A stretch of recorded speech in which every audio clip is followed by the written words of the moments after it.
todo o rumo de sua vida é traçado por seus hábitos e suas escolhas. Eles definem quem somos, como somos e aonde chegaremos. O problema é que alguns desses hábitos enraizados em nossa vida nos levam à preguiça e ao comodismo. A forma mais simples para acabar com esses sentimentos é a substituição dos maus costumes por bons costumes. Eu separei aqui alguns dos conceitos apresentados no livro 23 Hábitos Anti-Procrastinação para que você possa substituir os costumes que o levam a procrastinar por hábitos mais produtivos. Nosso primeiro hábito anti-procrastinação, ou AP para facilitar, é a regra 80-20. Um dos fatores que mais nos faz procrastinar é a sensação de estar atolado em serviço. Essa sensação nada mais é do que uma desculpa que criamos e que nos deixa sem saber com qual tarefa devemos começar.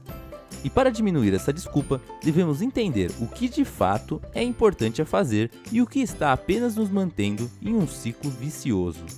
Estudos indicam que 80% de nossos resultados são frutos de 20% de nossos esforços. Você já parou para pensar nisso? Que a maior parte de nossa vida estamos desempenhando atividades que não estão relacionadas com as nossas conquistas ou felicidade. Desta forma, devemos identificar as atividades 80-20, ou seja, detectar as atividades que alcançam 80% de nossos resultados e priorizá-las em nosso dia a dia. Depois que conheci a técnica 80-20, sempre que estou diante de uma tarefa nova em meu dia, tento fazer uma pergunta em minha cabeça. Fazer isso agora impactará em meus resultados esperados? Se sim, e eu tenho como fazer a tarefa depois, eu a deixo de lado e volto a minha atenção à obrigação que possui mais importância e trará mais benefícios.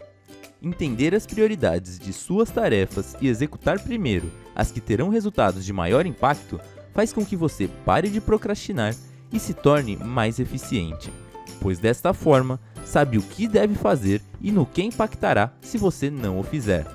O segundo AP consiste em entender quais as tarefas que de fato devemos fazer e não ter medo de dizer não a algumas tarefas. Quem nunca teve de fazer um trabalho que odiava ou que sabia que não levaria a nada? Muitas vezes, as desculpas que damos para não realizarmos certas atividades são indícios que levam a uma reflexão um pouco maior. Se não gostamos de algo, talvez não devêssemos continuar a fazê-lo. O hábito de dizer não nos assusta, pois não sabemos como as outras pessoas reagirão ao ouvir que nossas prioridades não são as mesmas que as delas. Não estou dizendo que devemos rejeitar tudo o que as outras pessoas pedem. Devemos saber levar em consideração as coisas que são essenciais e que fazem parte de um convívio básico ou que são extremamente necessárias em seu trabalho.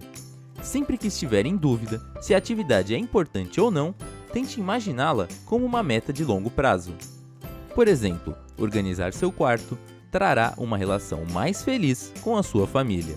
Da mesma forma que se uma pessoa lhe der uma tarefa que não possui um resultado de longo prazo que esteja de acordo com os seus objetivos, você terá de tomar coragem e falar à pessoa que não poderá ajudá-la naquele momento.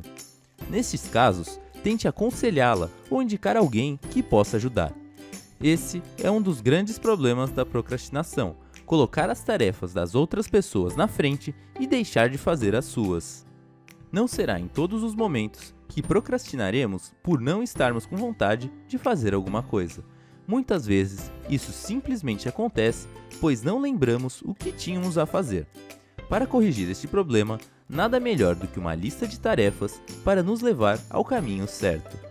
Você pode tirar alguns minutos em um dos dias da semana e pensar um pouco sobre as tarefas mais importantes para a semana em questão. Depois de fazer isso, você pode criar sua lista alocando as tarefas necessárias entre os dias da semana.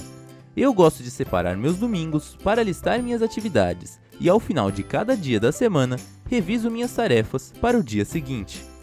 Você verá que colocando em prática essa dica e a regra 80-20, aquela vontade de procrastinar irá sumir e seu dia renderá muito mais. Você já reparou que nos afetamos bastante com o julgamento de outras pessoas? Sempre em constante batalha para parecer bem aos olhos do mundo. Pois saiba que você pode usar isso a seu favor. Estudos demonstram que pessoas que possuem tarefas que poderiam ser observadas por outros estão mais propensas a conseguir concluir essas tarefas. Eu costumo compartilhar minhas tarefas que precisam ser concluídas com alguns amigos próximos e familiares. Dessa forma, fico mais propenso a terminar a tarefa por medo de perder o crédito com elas. Sem contar que, ao concluir a tarefa, recebo um feedback positivo dessas pessoas, o que me motiva ainda mais. Agora que você aprendeu algumas das muitas formas de evitar a procrastinação apresentadas no vídeo de hoje, eu lhe proponho o desafio dos 30 dias. Escolha uma ou mais dicas apresentadas aqui, me conte nos comentários qual você escolheu e tente desenvolvê-la por 30 dias corridos. Ah, e antes que me esqueça, recomendo a leitura do livro 23 Hábitos Anti-Procrastinação. Nele, o autor apresenta diversos outros conceitos que podem lhe ajudar na luta contra a preguiça.